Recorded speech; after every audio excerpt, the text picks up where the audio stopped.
Créer une extension en mer, c'est quelque chose d'artificiel. Donc tout notre travail, c'est d'en faire quelque chose qui ait l'air naturel, pour qu'on ait vraiment le sentiment que ça appartient au contexte monégasque. C'est très important vraiment de ne pas considérer une extension en mer comme une chose en plus, mais comme un rééquilibrage peut-être, comme l'embellissement et le perfectionnement d'une chose déjà présente. Et en réalité, ça réalise sur l'entrée du port Hercule, ça réalise sur la droite, sur le tribord, ça réalise quelque chose qui peut être plus intéressant de ce qu'on a aujourd'hui. Ça peut arranger les choses, ça peut être une bonne idée. Et je pense que c'est ce qu'on fait.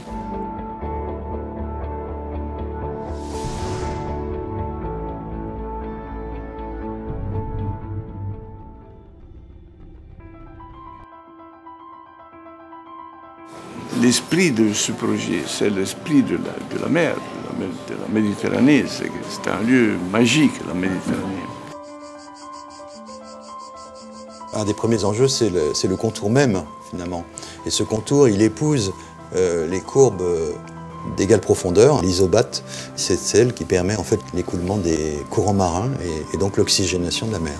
Tout a été dessiné, conçu, étudié techniquement aussi pour préserver totalement la zone d'herbier de Posidonie qui se trouve du côté de l'Arvoto et aussi ce qu'on appelle le tombant des Spélugues où il y a des coraux qui sont là et qu'il faut évidemment protéger.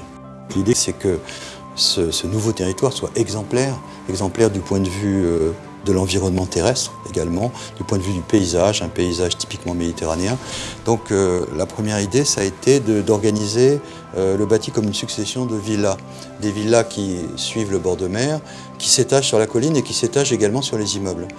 Et c'est une manière d'évoquer finalement l'origine même de l'urbanisation de la Riviera, c'est-à-dire des villas qui se sont implantées en bord de mer, au milieu de jardins. Et ce mélange de villas et de jardins, ça va être très typique finalement de ce projet. Puis la deuxième idée, c'est de jouer sur une complémentarité, sur une complexité du projet. C'est-à-dire qu'il y a une partie qui est effectivement plus terrestre, et puis une partie qui est au droit du port, plus au large, et qui est plus indépendante et plus maritime. Il fallait créer un lieu qui devienne une destination. Et c'est ça qu'on fait. Un petit port, avec un espace public dans lequel on peut se promener, les gens peuvent y aller, peuvent regagner la vue de la mer. Et sur ce port, vers la mer, il y a une créature qui flotte, il y a un bâtiment. Ce bâtiment est fragmenté, comme on peut voir. Il flotte d'abord. Il n'est pas posé sur terre, et évidemment. Sinon, à partir de la rue, on ne pourrait pas voir la mer. Il faut qu'il soit léger et transparent, pas arrogant. Il faut qu'il soit un bâtiment presque timide un petit peu. C'est la légèreté, mais c'est aussi la lumière, la transparence. Il faut qu'entre un volume et l'autre, dans la fragmentation, il y a de l'air, qu'on voit les oiseaux, on voit les bleus. L'idée dans ce projet, c'est aussi de créer un quartier multiple, c'est-à-dire avec des ambiances multiples. Il va y avoir le quartier du port, il va y avoir un quartier qu'on a appelé le quartier des jardins d'eau et qui est constitué d'un ensemble d'immeubles qui sont tous aussi face à la mer, et enfin un ensemble de villas qui sont aussi installées au bord de l'eau.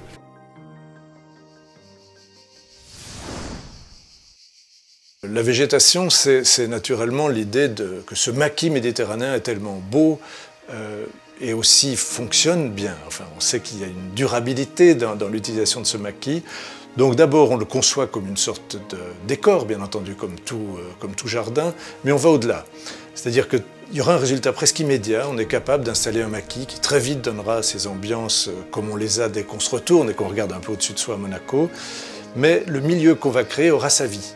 Il sera capable justement de se régénérer, de se développer, des jeunes arbres s'installeront et c'est un milieu vivant et durable qu'on installe. Donc ce n'est pas ni un décor, ni un discours politiquement correct, bien au-delà de ça. On crée les conditions pour que la vie s'installe dans cette extension en mer.